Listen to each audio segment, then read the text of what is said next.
here's why you want to get into the recycling and reconditioned battery business. Today we had a customer drop off a motorcycle battery.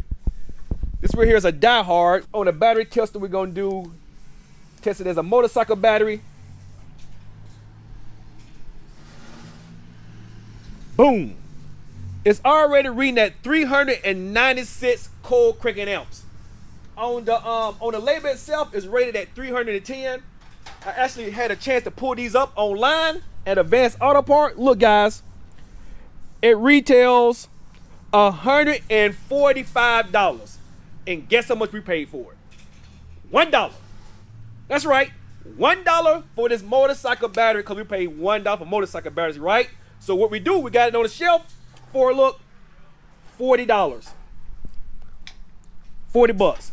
Now, that's $100 savings for the customer itself, right? We're saving the environment, we're saving the customer money, but for a company, cha-ching, we're making some great profit.